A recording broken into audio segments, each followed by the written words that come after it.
What is going on, everybody? Back at you again with another episode of Move the Chains podcast with your man and the host, Sam McIntyre. I hope you're doing well today. Crazy, wacky game last night. Sunday was full of it, as always. My Raiders got the dub. I'll get to that later down the week. As I always do every segment, every week, Raiders reaction, what I think. But last night, man, I tell you what, that was a preview of a playoff game.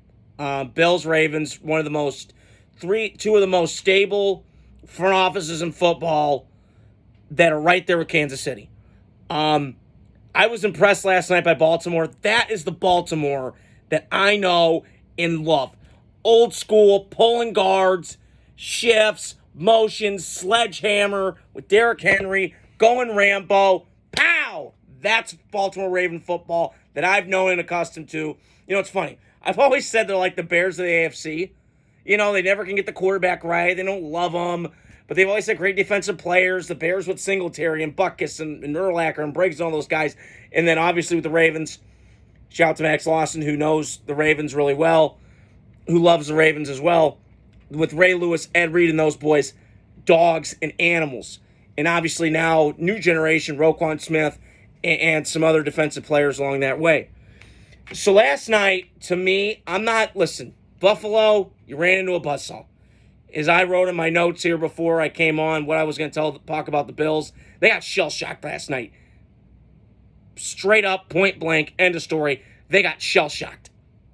Okay?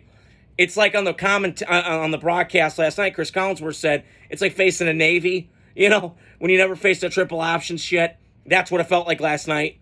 I think if you play the Ravens again, which I think Baltimore will, they'll play Buffalo again. I don't know where. It could be in Baltimore. It could be in Buffalo. Who knows? But that felt like a playoff game last night. My only thing with the Bills, and I'm not too concerned, Josh Allen just ran into a buzzsaw last night like I just talked about with that offense against that defense of Baltimore. But I would be concerned a little bit about Josh Allen. I love him to death. He's a stud. One of my favorite quarterbacks to watch. I said this last year. He reminds me of Favre with more mobility. But I would be concerned a little bit. I was scared when he came off the field. That's really alarming. But he's okay. Luckily, he was okay. He just got knocked out for a second and then popped back up. He's a tough son of a gun. He's 6'4", 250, 240-ish range. He's a beast, baller. His transformation from not being accurate in college to what it is now, it's insanity. And I love how everybody's trying to take a page, like a Will Levis, who I love, or Anthony Richardson, and try and say, well, you can work on that. Well, some guys have it, some guys don't. So I wanted to go to the flip side of that with the Ravens. That, to me, is the winning formula for the Ravens. You run them downhill, all out, let Lamar play action. Now, again, can they do this formula every week? I don't know. I don't know what I get week to week with the Ravens, but I don't know what I get week to week with any team in the NFL anymore. Nobody plays in preseason anymore. It's not a recipe for success. It's just not. I don't know, but when I watch this league, even Kansas City, who's the two-time defending Super Bowl champions, they're not playing well. But I think they're so well coached individually and situationally with Andy Reid, Mahomes, and what that roster's done that they can overcome anything. Now, at some point, the water's going to break. The dam's going to break. But I don't know when it's going to be. So, just hang on for that. I also wanted to hit on, to me, the Ravens. Or the Eagles, excuse me. I'm sorry, I'm tripping here. That was embarrassing yesterday. This is the third time Sirianni's played a Buccaneer team, and they've gotten out to big fucking leads in Raymond James. If nobody remembers that 2021 playoff game, it was 24-0 at one point before the Eagles made some comeback, and it was garbage time junk touchdowns. Okay, that's example number one. Number two, last year, the Buccaneers ended your season in that place. And that would have been some motivation for me to bring in, let's go, let's get this juices going. I know it was hotter than Satan's ass, and you get swamp ass down in Florida. I get it. But you got to come to play, man. And that falls on the head coach, who I've said over and over and over again, this guy's a scum. What does he do? He just Hey, man, go for fourth down. Go for fourth down.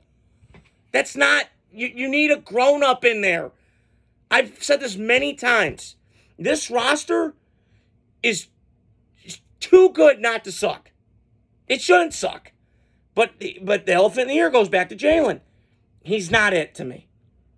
And I think he had a great year 2 years ago, but I've seen this movie with guys like this. Cam Newton had it 2015. Matt Ryan had 2016. Where they're pretty good players, but they had that one great year where everything came together, everything flowed, and then they lose a coordinator like a Kyle Shanahan with Matt Ryan. Or they lose like a Shane Steichen like Jalen Hurts had in Philadelphia. And you see that shit that goes down. I think the Eagles need to find something. They got a bye week, so that's a good thing. I would not be shocked if Bill Belichick's the coach. I would not. Now, again,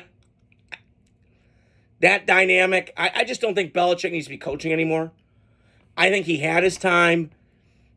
The game, he's a great coach. I'm not disputing he's not a great coach. I'm just saying the way that I see it is he's going to want control. Howie Roseman and him are going to bang heads all the time. It's like Stone Cold Steve Austin. You know, America, woo! Stone Cold wrestling, brother, woo! Anyways, so that's what I think is going to happen with the Eagles. But I don't know. I got to see. And then tonight I was recording this during the doubleheader, which I still don't get. I wish they'd do this early in the season, but I'm not in the NFL office, so I don't really give a shit. My opinion doesn't matter. But tonight, I'm only focusing on the one game. And I'll get to my post-game reactions tomorrow. The one game I'm focusing on is Seattle-Detroit. That feels like a playoff game to me. Two NFC really good teams going at it.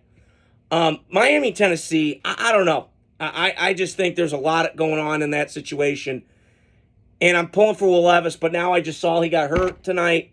That's not great. I don't love that for me. But yeah, we'll see what happens tonight. I'll be posting more and more throughout the week. Please hit the subscribe, share to your friends, put the word out. I'm on YouTube, I'm on Instagram, I'm on TikTok. You guys can find me anywhere. Leave some comments below what I need to improve. If you guys want to join, that'd be great. Hope you guys are doing well. And have a great night, and I hope to hear from you guys soon.